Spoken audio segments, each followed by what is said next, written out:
నమస్కారం. Public vision వార్తలకు స్వాగతం. నా పేరు లక్ష్మి. వార్తల ముందుగా హెడ్లైన్స్.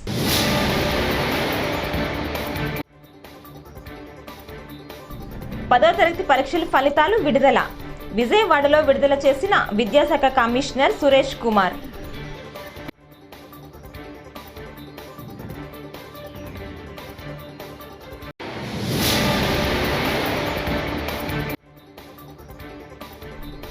చిరంజీవిని ఎవరూ అవమానించలేదని సజ్జల స్పష్టీకరణ. ఆయన రాజకీయాల్లోకి రావాలనుకుంటే రావచ్చని వ్యాఖ్య.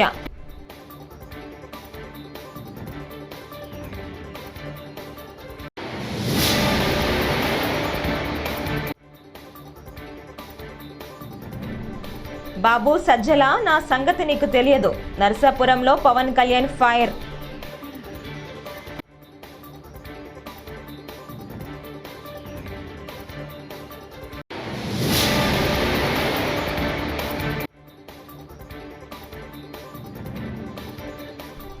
ఎన్నికల నిబంధనలను తుంగలో తొక్కుతున్న వైసీపీ.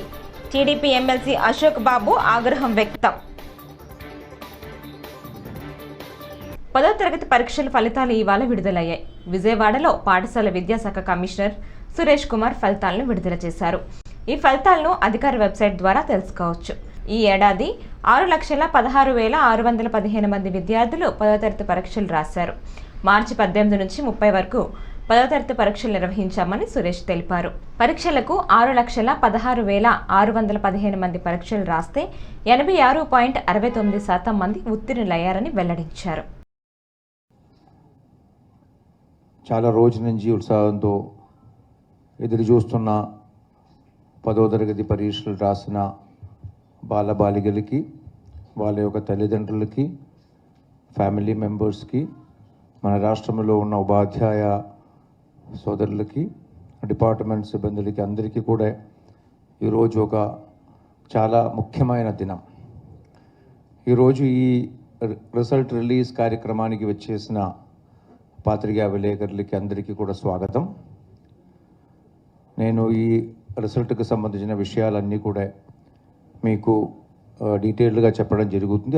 అలాగే ఏదైతే ఈ రిజల్ట్స్కి సంబంధించిన డీటెయిల్ అనాలిసిస్ ఉన్నాయో అవన్నీ మీకు లిఖితపూర్వకంగా కూడా దాని కాపీ కూడా మీకు అందరికీ కూడా అందజేయడం జరుగుతుంది. అలాగే ఇక్కడ అనౌన్స్ చేయగానే ఈ రిజల్ట్స్ ఎంటైర్ డీటెయిల్స్ అన్నీ కూడా బోర్డ్ ఆఫ్ సెకండరీ ఎడ్యుకేషన్ వెబ్సైట్లో కూడా రిలీజ్ చేయడం జరుగుతుంది. సో ఈ అన్ని కార్యక్రమం పూర్తి అయిన వెంటనే క్యాండిడేట్స్ వాళ్ళ యొక్క రిజల్ట్ వెబ్సైట్కి వెళ్ళి వాళ్ళ యొక్క రోల్ నెంబర్ ఆధారంగా చూసుకునే అవకాశం కూడా ఉంటుంది. అలాగే ఈ డ్రాఫ్ట్ ఏపీ ప్రభుత్వ సలహాదారు సజ్జల రామకృష్ణారెడ్డి ఇవాళ తాడేపల్లిలో మీడియా సమావేశం నిర్వహించారు.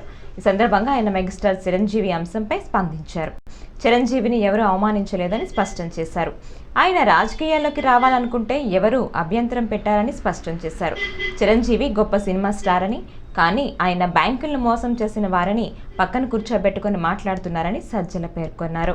చెడు ఆలోచనలు చేసే వారి గురించి చిరంజీవి మాట్లాడటం ఆశ్చర్యం కలిగించిందని అన్నారు. ఇక పవన్ కళ్యాణ్కు 2 ఏళ్ల పాటు సీఎం పదవి ఇవ్వాలని జన సైనికులు కోరుకుంటున్నారని, కానీ చంద్రబాబు పవన్ను 21 అసెంబ్లీ సీట్లకే పరిమితం చేశారని సజ్జల వివరించారు. ఆ 21 మందిలో కూడా ఇతర పార్టీల నుంచి వచ్చిన వాళ్ళు 12 మంది వరకు ఉన్నారని, ఆ లెక్కన పవన్ తన సొంత మనుషులకు 10 మందికే టికెట్లు ఇప్పించుకోగలరని వ్యాఖ్యానించారు. ఈయన హామీలకు వాళ్ళు కూడా వాళ్ళ ఫోటోలు కూడా పెట్టుకొని అవన్నీ తుంగలో తొక్కారు. పైగా జగన్మోహన్ రెడ్డి గారు 19 తర్వాత చెప్పినవే కాకుండా చెప్పనివి కూడా చేసి తన సిన్సియారిటీ, నిజాయితీని రుజువు చేసుకుంటే, చంద్రబాబు నాయుడు గారు 14లో 100ల కొద్దీ హామీలు ఇచ్చి అవన్నీ తుంగలో తొక్కడం కాకుండా రాష్ట్రాన్ని అంధకారంలోకి ఎట్లా తోయాలా, లేదా ప్రజలను రాచరంపాన్ని ఎట్లా పెట్టాలా అనే దాంట్లో తను ఏదైతే తన ఊహల్లో ఉండేవన్నీ కూడా ఆ రకంగా చెప్పనివి కూడా అక్కడ చేసి చూపించి మాకు వద్దు బాబు నువ్వు అని చెప్పి జనం రిజెక్ట్ చేసే రకంగా 19లో తెచ్చుకున్నాడు. అయితే ఇంతగా ఎందుకు చెప్తున్నా అంటే ఆ రోజు ఇవి చేసినా కనీసం ఆ పార్టీలకు ఒక అట్లీస్ట్ అప్పట్లో బీజేపీకి లేదా అంతకుముందు పొత్తు పెట్టుకున్నప్పుడు కమ్యూనిస్టులకు కానీ వాళ్ళ మనాన వాళ్ళని వదిలాడు. సీట్లు ఏవో ఇస్తే ఆ సీట్లలో వాళ్ళు పోటీ చేసుకునేవాళ్ళు. కానీ ఈసారి విచిత్రం ఏంటంటే ఈసారి విచిత్రము సోకాల్డ్ ఎన్డీఏ కూటమి అని చెప్పుకొని ఎన్డీఏలో తను కూడా చేరినట్టు ఇది ఎన్డీఏ కూటమి వస్తే ఎన్డీఏ ప్రభుత్వమే అంటే బీజేపీ నేషనల్ ఇవన్నీ కూడా వస్తాయి. ఎన్నికల నిబంధనలను వైసీపీ నేతలు తుంగలా తొక్కుతున్నారని టీడీపీ ఎమ్మెల్యే అశోక్ బాబు ఆగ్రహం వ్యక్తం చేశారు. సోమవారం మీడియాతో మాట్లాడుతూ వైసీపీ నేతలకు తొత్తులుగా మరికొంతమంది పోలీసులు సహకరిస్తున్నారని ఆరోపించారు. నామినేషన్ వేయటానికి కుప్పంలో కార్లతో ఆర్వో కార్యాలయంలోకి ఎమ్మెల్యే భరత్ భార్య దూసుకెళ్లారన్నారు. ఇటీవల టీడీపీ అధినేత చంద్రబాబు నాయుడు నామినేషన్ సమయంలో ఆయన తరపున సతీమణి భువనేశ్వరి 100 మీటర్ల ముందే ఆగి కారు దిగి నామినేషన్ వేశారని గుర్తు చేశారు. ప్రత్యేకించి నామినేషన్స్లో ఇక్కడ విచారించదగ్గ విషయం ఏంటంటే వాళ్ళు ప్రజాస్వామ్యాన్ని గౌరవించే పరిస్థితులు లేరు. రౌడీజం నమ్ముకున్న మనుషులు, పోలీస్ అధికారులు కూడా వాళ్ళకి వంత పాడుతున్నారు. దీనికి వాళ్ళ ప్రత్యక్ష సాక్ష్యం ఏంటంటే కుప్పంలో ఎమ్మెల్సీ భరత్ నామినేషన్ వేయాలి. ఆయన తరఫున ఆయన భార్య నామినేషన్ వేస్తుంది. ఎన్నికల నిబంధనల ప్రకారం ఏదైతే నామినేషన్స్ వేస్తున్నామో ఆ రెవెన్యూ ఆఫీస్ కానీ లేదా ఆ కార్యాలయానికి 100 మీటర్ల వరకు ఏదైనా సరే అనుమతిస్తారు. 100 మీటర్ల నుంచి కేవలం 5 మాత్రమే లోపలికి వెళ్ళాలి. ఇది స్పష్టంగా రాష్ట్రంలో అన్ని చోట్ల నువ్వు 10,000తో ఊరేగింపు పెట్టుకున్నా 5,000తో పెట్టుకున్నా నువ్వు ఒక్కడ వెళ్ళినా 100 మీటర్ల నుంచి 5 వరకు మాత్రమే ఆ రిటర్నింగ్ ఆఫీసర్ కార్యాలయంలోకి వెళ్ళి నామినేషన్ వేసే అవకాశం ఉంటుంది తప్ప ఇష్టం వచ్చిన లోపలికి వెళ్తాయి కదా అవకాశం లేదు. ఇవాళ కుప్పంలో భరత్ వైఫ్ డైరెక్ట్గా 2 కార్లతో ఆర్ఓ కార్యాలయం లోపలికి ఇంకా అంటే లోపలికి దిగి మెట్లకి. జనసేన పార్టీ అధినేత పవన్ కళ్యాణ్ పశ్చిమ గోదావరి జిల్లాలో కూటమి అభ్యర్థుల తరపున ఎన్నికల ప్రచారానికి విచ్చేశారు. నరసాపురంలో వారాహి విజయబేరి సభకు హాజరయ్యారు. ఈ సందర్భంగా పవన్ కళ్యాణ్ ప్రసంగిస్తూ సీఎం జగన్ పై విమర్శనాస్త్రాలు సంధించారు. జగన్ ఈ మధ్యన సభల్లో ఎక్కువగా మాట్లాడుతున్నాడని అన్నారు. జగన్ కు ఒకటే చెబుతున్నా, జగన్ నువ్వు శివశివాని స్కూల్లో 10th ఇంటర్ పేపర్ లీక్ చేస్తున్న సమయంలో నేను చేగువేరా గురించి చదువుతున్నా. మీ జీవనోపాధికి భంగం కలిగించకుండానే ఆ పథకాన్ని ముందుకు తీసుకెళ్తాం. పేదల కడుపు నింపడానికి అన్న క్యాంటీన్లతో పాటు డొక్కా సీతమ్మ క్యాంటీన్లను కూడా ముందుకు తీసుకెళ్తాం. ముఖ్యంగా బీసీ సోదరులందరికీ సోదరీమణులకి జగన్ వచ్చాక 34% రిజర్వేషన్లు స్థానిక ఎన్నికల రిజర్వేషన్లని 24% చేశారు. కూటమి ప్రభుత్వం రాగానే తిరిగి 24 నుంచి 30 నెలలకి దాన్ని పునరుద్ధరిస్తాం. బీసీ ఎస్సీ ఎస్టీ మైనారిటీ నిధుల్ని వారికే ఖర్చు చేస్తాం. ఎట్టి పరిస్థితుల్లో వాటిని దారి మళ్లించాం. ఏ ఉద్దేశంకి అయితే దాన్ని ఇవ్వబడింది ఆ నిధులు దానికోసమే ఖర్చు పెడతాం. ఇందాక అంజుబాబు గారు భీమవరంకి నాకు సంబంధించి ఇంత పెద్ద సంపద ఉన్న నగరం, ఇలాంటి చోట రేపు అంజిబాబు గారిని గెలిపించగానే దుర్గంధపూరితమైన మన డంప్ యార్డ్ని బరోడా తరహాలో దూరంగా ఇక్కడ పక్కన పెట్టి ఈ దుర్గంధం నుంచి భీమవరం ప్రజల్ని కాపాడుతుంది. మొదట మీకు ఇచ్చే హామీ. అలాగే అవసరమైన రింగ్ రోడ్డు కానీ, బ్రిడ్జిలు కానీ, రోడ్లు కానీ, మన వీరవాసరం మండలానికి సంబంధించిన సాగునీరు అవసరాలు, మనకి తాగునీరు అవసరాలు కానీ ఒక సరైన కాలం. జగన్ పాలనను నిరసిస్తూ గుంటూరు జిల్లాకు చెందిన కొవ్వూరు లక్ష్మి అనే మహిళ ఢిల్లీలో వేలు నరుక్కున్న ఘటనపై టీడీపీ జాతీయ ప్రధాన కార్యదర్శి నారా లోకేష్ స్పందించారు. వైసీపీ అవినీతి అక్రమాలపై కొవ్వూరు లక్ష్మి ఢిల్లీలోనూ పోరాడుతున్నారని తెలిపారు. సొంత బాబాయిని చంపిన వారు మీరు వేలు కోసుకుంటే స్పందిస్తారా అని కొవ్వూరు లక్ష్మిని ఉద్దేశించి వ్యాఖ్యానించారు. అయినా నిరసన తెలిపేందుకు అనేక మార్గాలు ఉన్నాయని, ఇలాంటివి వద్దు అని లోకేష్ స్పష్టం చేశారు. దయచేసి మనందరం ఆలోచించాలి. ఈ ఎన్నికల కేవలం మన భవిష్యత్తు కాదు, మన పిల్లల భవిష్యత్తు ఆధారపడి ఉంటుంది. ఇది తెలుసుకున్న తెలుగుదేశం, జనసేన, భారతీయ జనతా పార్టీ కలిసికట్టుగా ఒక మేనిఫెస్టో రూపొందించాం. దాంట్లో బాగా సూపర్ 6 హామీలు ఇచ్చాం. మొదటి హామీ 5 సంవత్సరాల్లో 20 లక్షల ఉద్యోగాలు కల్పిస్తాం. మీరందరూ ఈరోజు రూపాయి జమ చేర్చి లక్షల అప్పు చేసి పిల్లలు చదివించారు. చదువుకుని బయటకు వచ్చే సమయానికి ఉద్యోగాలు లేని పరిస్థితి. అందుకే మన ప్రాంతానికి మనం ఉద్యోగాలు తీసుకురావాల్సిన అవసరం ఉంది. 20 లక్షల ఉద్యోగాల కల్పన అనేది మా లక్ష్యం. అది చేసి తీరుతామని ఈ సభాముఖుని అందరికీ మీ లోకేష్ హామీ ఇస్తున్నాడు. ప్రాంతానికి వచ్చగల ప్రధానమైన సమస్య డ్రైనేజ్. మన మురికి నీళ్ళని వెళ్ళి పంట పొలాల్లోకి వెళ్తున్నాయి, వాళ్ళకి మనకి గొడవ. రైతులు కూడా వచ్చి నాకు చెప్పారు, బాబు మాకు సమస్య ఉందని. దీనికి శాశ్వత పరిష్కారం చూపించాలి. అది భూగర్భ డ్రైనేజ్. మన ప్రభుత్వం వచ్చిన వెంటనే భూగర్భ డ్రైనేజ్ చేసే బాధ్యత నేను తీసుకుంటాను తల్లి. రెండవది నీరు. పక్కనే కృష్ణమ్మ ఉంది. ఆ నీరుని శుద్ధి చేసి ఆ నీరు మనం ఇంటికి అందించవచ్చు. గతంలో ప్రాజెక్ట్ ప్రారంభించాం, ఈ ప్రభుత్వ ప్రాజెక్ట్ ఆపి.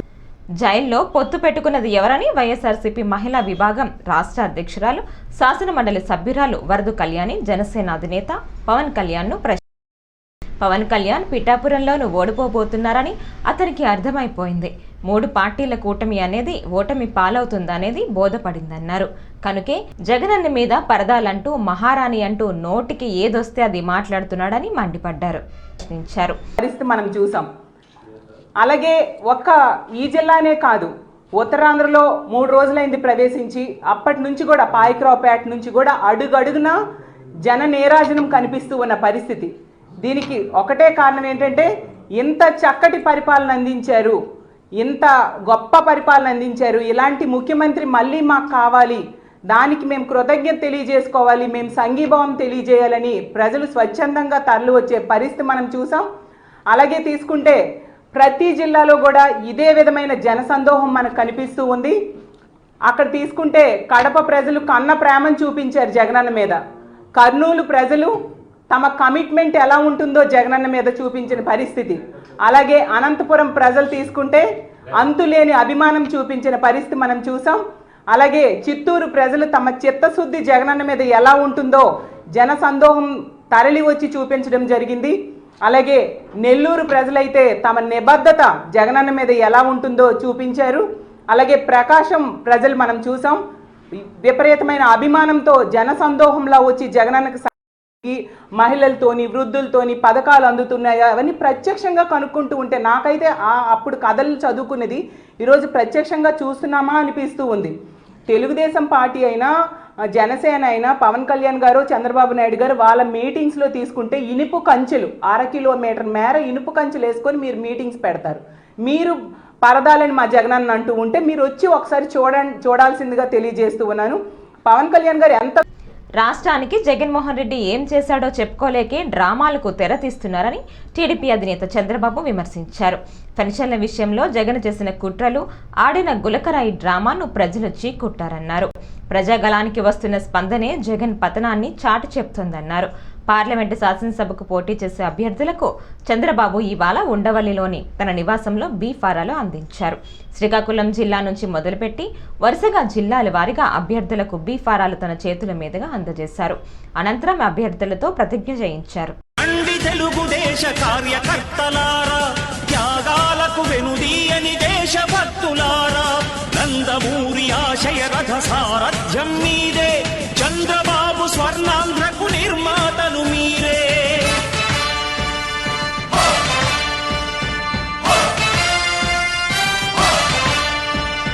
కదలి రండి తెలుగుదేశ కార్యకర్తలారా, త్యాగాలకు వెనుదీయని దేశభక్తులారా.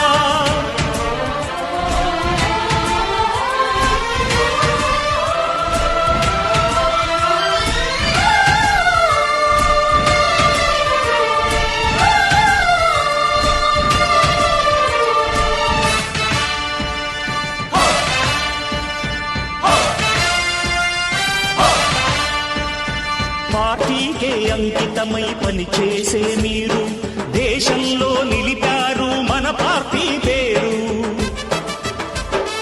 మారుమూల గ్రామమైన మహానగరమైన బాధ్యతతో క్రమశిక్షణతో మెలిగారు.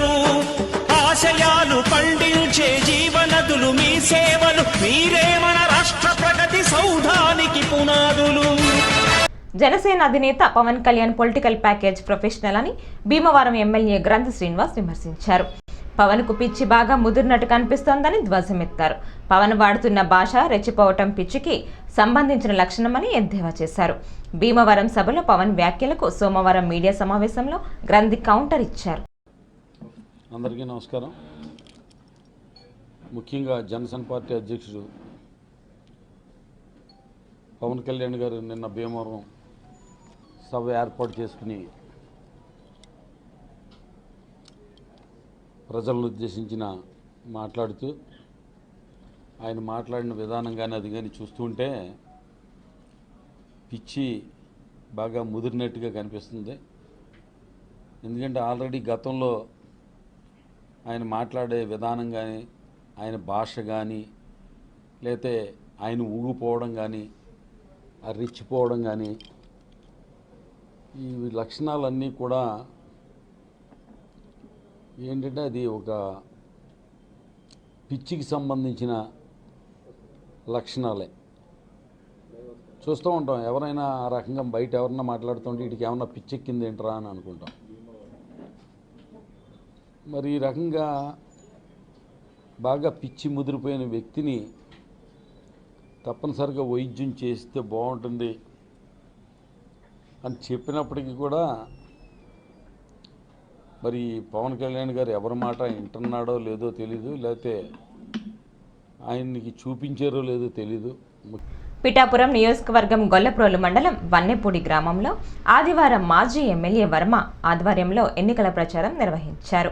ఈ సందర్భంగా ఆయన గ్రామంలోని ప్రతి ఇంటికి వెళ్లి ఎంపీ ఎమ్మెల్యే ఓట్లు 2 ఓట్లను గాజు గ్లాస్ గుర్తుపై వేసి గెలిపించాలని కోరారు. మన కోసం వచ్చిన పవన్ కళ్యాణ్ను మనమంతా ఆశీర్వదించాలని, రాష్ట్రంలోనే ఒక మోడల్ నియోజకవర్గంగా పిఠాపురాన్ని తీర్చిదిద్దుతారని తెలిపారు. శ్రీనివాస్ని ఇద్దరిని గెలిపించవలసిందిగా మరి ప్రతి ఒక్క ఓటర్ని ఇంటింటికి వెళ్ళి ప్రచారం చేస్తూ ఉన్నాం.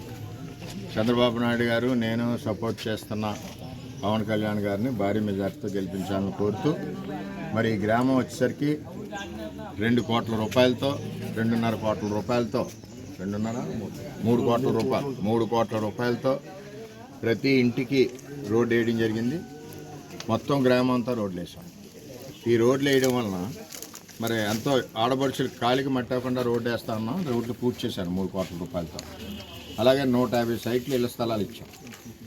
ఇంటికి లోన్తో సహా శాంక్షన్ ఇచ్చాం గ్రామంలో. అలాగే దత్తాత్రేయ టెంపుల్ కూడా 8 లక్షలు ఎంతో దగ్గర 50,000 అటు ఇటులో దత్తాత్రేయ టెంపుల్ కూడా సహకారం చేశాం. అంటే గ్రామం అభివృద్ధి మా బాధ్యత అని 5 ఏళ్ళు కూడా నేను ఎమ్మెల్యే ఉన్న పంచాయతీ మీరందరూ కూడా అలాగే ఆశీర్వదించారు నన్ను. మరి కసిగా పనిచేసాం. రేపు రాబోయే రోజుల్లో ఈ గ్రామం అంతా కూడా డ్రైనేజీలు వేస్తాం. అదేవిధంగా ఊళ్ళో కళ్యాణ మండపం ఒకటి ఫంక్షన్ హాల్ లేదు, ఆ ఫంక్షన్ హాల్ కూడా నిర్మాణం ఇక్కడ చేస్తామని చెప్పి తెలియజేస్తాం. అలాగే స్కూల్ అభివృద్ధి కూడా మా హామీని చేసాం. ఇక్కడ ఒకటి ప్రజలను అడుగుతున్నాం, వంగా గీత గారు 5 సంవత్సరాలు కనపడలేదు. కరోనా వచ్చింది 3.5 సంవత్సరాలు, ప్రజలు ఎలాగపోయారో పట్టించుకోలేదు. ఈవేళ 30 రోజుల ముందు ఆవిడ ఎలక్షన్కి వచ్చి ఓటు అడుగుతా ఉంది, రకరకాల జిమ్మిక్కులు చేస్తూ ఉంది. అటువంటి వ్యక్తుల్ని మనం పారదోలాలి. 5 ఏళ్ళకి వచ్చి మనుషులు మనకు అవసరం లేదు. ఏదైతే పవన్ కళ్యాణ్ గారు ఈరోజు మన మీద ఆశ పెట్టుకుని ఇక్కడికి వచ్చారో నమ్మకం పెట్టుకుని మన భారీ మెజార్టీతో గెలిపిందాం. చంద్రబాబు నాయుడు గారు, పవన్ కళ్యాణ్ గారు, నేను అభివృద్ధికి కట్టుబడి ఉంటాం. వన్నెపూడి అభివృద్ధి, గ్రామ అభివృద్ధి చేస్తామని చెప్పి తెలియజేసుకుంటూ మరి ఈ కార్యక్రమం చాలా బ్రహ్మాండంగా వన్నెపూడిలో జరుగుతుందని చెప్పి. పిఠాపురం నియోజకవర్గ వైఎస్ఆర్సీపీ ఎమ్మెల్యే అభ్యర్థి వంగా గీత ఆదివారం సాయంత్రం పిఠాపురం పట్టణంలో మీడియా సమావేశం ఏర్పాటు చేశారు. గతంలో 2009లో పిఠాపురం నియోజకవర్గ ఎమ్మెల్యేగా ప్రజారాజ్యం పార్టీ నుంచి ఎన్నికై అన్ని రంగాల్లో అభివృద్ధి చేయడం జరిగిందన్నారు. అనంతరం 2019లో కాకినాడ ఎంపీగా ఎన్నికై జిల్లాను మరింత అభివృద్ధి చేశామని, రానున్న రోజుల్లో పిఠాపురాన్ని మరింత అభివృద్ధి చేసేందుకు సిద్ధంగా ఉన్నామన్నారు. ఇంచుమించుగా మాస్టర్ ఆఫ్ లా వరకు నేను రాగలిగాను. మాస్టర్ కోర్సులు చాలా చేయగలిగాను. అట్లాగే సైకాలజీ కానీ, పాలిటిక్స్ కానీ, పొలిటికల్ ఎడ్యుకేషన్ కానీ, సోషియాలజీ కానీ, ఫుడ్కి సంబంధించింది కానీ, హెల్త్కి సంబంధించి కానీ, చైల్డ్కి సంబంధించి కానీ, ఉమెన్కి సంబంధించింది కానీ, క్రైమ్కి సంబంధించింది కానీ నా ఇంట్రెస్ట్ ఉంది. ఇది గొప్పగానో ఇంకొకటో జాబ్ కోసమో ఇంకొకటో నేను చేయగలిగాను. ఆ విద్య నాకు కొంత బలాన్ని, శక్తిని, ధైర్యాన్ని ఇచ్చింది. దాంతో నాకు వచ్చిన పోస్ట్ నేను ఫస్ట్ లా చేయగలిగాను పాలిటిక్స్లో ఉండి. నేను జిల్లా పరిషత్ చైర్మన్ అయ్యాక ఎక్కడ కూడా దగ్గర జిల్లా పరిషత్ చైర్మన్ అయిన తర్వాత 1 minute నేను చెప్పగలుగుతాను. జిల్లా పరిషత్ చైర్మన్ అయిన తర్వాత హైయెస్ట్ పోస్టింగ్ ఇచ్చిన జిల్లా పరిషత్ చైర్మన్గా నాకు చాలా మంచి పేరు వచ్చింది. అది కూడా సింగిల్ ఎలిగేషన్ లేకుండా, సింగిల్ ఇబ్బంది లేకుండా ఆల్ అసోసియేషన్స్ ప్రశంసించిన పోస్టింగ్స్, ట్రాన్స్ఫర్స్ కూడా చేయగలిగాను. అట్లాగే జిల్లా పరిషత్ చైర్మన్గా ఎక్కువ స్కూల్స్ లేని విలేజెస్లో స్కూల్ స్టార్ట్ చేశాను. ఎలిమెంటరీ స్కూల్ ఉన్న చోట యూపీ స్కూల్ చోట హై స్కూల్, గర్ల్ చైల్డ్ ఎడ్యుకేషన్కి నేను బాగా చేయగలిగాను. రెండవది డ్రింకింగ్ వాటర్కి బాగా ఎక్కువ నిధులు తెప్పించగలిగాను కేంద్రం నుంచి కానీ అప్పుడున్న మంత్రులతో. ప్రజలకు స్వేచ్ఛ రావాలంటే టీడీపీ కూటమి ఓటు వేయాలని ఉమ్మడి అభ్యర్థి ఆర్మిల్లి రాధాకృష్ణ సతీమణి కృష్ణ తులసి అన్నారు. సోమవారం తణుకుపట్నంలో 1వ వార్డు హౌసింగ్ బోర్డు కాలనీలో ఆమె ఎన్నికల ప్రచారం నిర్వహించారు. 5 ఏళ్ల వైసీపీ పాలనలో అరాచకాలను ప్రజలు భరించలేక ఆ పార్టీని ప్రజలు వీడుతున్నారని అన్నారు. రాష్ట్రంలో ప్రజలు మాట్లాడే స్వేచ్ఛను కోల్పోయారని ఆమె విమర్శించారు.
సిటీ కేబుల్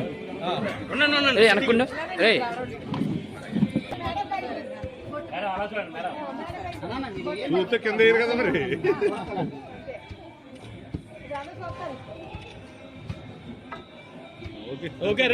లోని 1వ వార్డులో మేము హౌసింగ్ బోర్డ్ కాలనీలో మరి గడప గడపకి కూడా ఇంటింటికి మేము తెలుగుదేశం, జనసేన, బీజేపీ ఉమ్మడి అభ్యర్థి అయినటువంటి ఆర్మిల్లి రాధాకృష్ణ గారిని గెలిపించవలసిందిగా మేము ప్రచారం చేస్తున్నాము.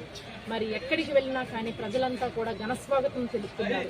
మరి వారందరూ కూడా మేము వారి మొహాలు చూస్తేనే తెలుస్తుంది, ఈ వైఎస్ఆర్సీపీ ప్రభుత్వంలో అందరూ కూడా ఇబ్బందులకు గురై ఈ అవినీతి అరాచక ప్రభుత్వం ఎప్పుడు పోతుందా అని వాళ్ళందరూ కూడా ఎదురు చూస్తున్నారు. మే 13 ఎప్పుడు వస్తుందా, మేము సంచలనమైనటువంటి తీర్పుని ఇచ్చి ఈ వైఎస్ఆర్సీపీ ప్రభుత్వాన్ని ఈ రాష్ట్రం నుంచి పారద్రోలాలని వారందరూ కూడా వెయిట్ చేస్తూ ఉన్నారు. మరి ఎక్కడికి వెళ్ళినా వాళ్ళు ఒక్కటే చెప్తున్నారు. మేము గమనించింది ఏంటంటే అనకాపల్లిలో సీఎం జగన్ టీడీపీ అధినేత చంద్రబాబుపై చేసిన వ్యాఖ్యలను జంగారెడ్డిగూడెం టీడీపీ నాయకులు ఖండించారు. ఈ మేరకు పార్టీ నాయకుడు చెరుకూరి శ్రీధర్ ఆదివారం మీడియాతో మాట్లాడుతూ చంద్రబాబుపై జగన్ చేసిన వ్యాఖ్యలు సరికాదన్నారు. చంద్రబాబు పేరు చెప్తే రాష్ట్రంలో అనేక సంక్షేమ పథకాలు గుర్తొస్తాయన్నారు.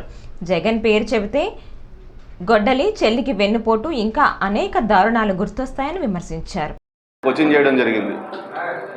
మరి చంద్రబాబు నాయుడు గారి పేరు చెప్తే అభివృద్ధి గుర్తొస్తుంది. అలాగే చంద్రబాబు గారి పేరు చెప్తే మరి ఆడవాళ్ళకి దీపం పథకం గుర్తొస్తుంది. మరి ఆడవాళ్ళకి చంద్రబాబు గారి పేరు చెప్తే డ్వాక్రా గుర్తొస్తుంది. మరి ఇలాంటి అనేక పథకాలు చంద్రబాబు గారి యొక్క మార్క్ ఉంది. మరి అలాగే పోలవరం గుర్తొస్తుంది, మరి అమరావతి గుర్తొస్తుంది. మరి చంద్రబాబు గారి పేరు చెప్తే రాష్ట్రం మీద ఉన్నటువంటి ఆయన మార్కు గుర్తొస్తుంది. కానీ నీ పేరు చెప్తే గొడ్డలు గుర్తొస్తుంది, బాబాయి చంపినటువంటి అంశం గుర్తొస్తుంది, నీ చెల్లెలకి పొడిచినటువంటి వెన్నుపోటు గుర్తొస్తుంది, నీ తల్లికి జరిగినటువంటి అవమానం గుర్తొస్తుంది. కాబట్టి నువ్వు మాట్లాడే ముందు నువ్వు ఏం మాట్లాడుతున్నావో తెలుసుకుని మాట్లాడు.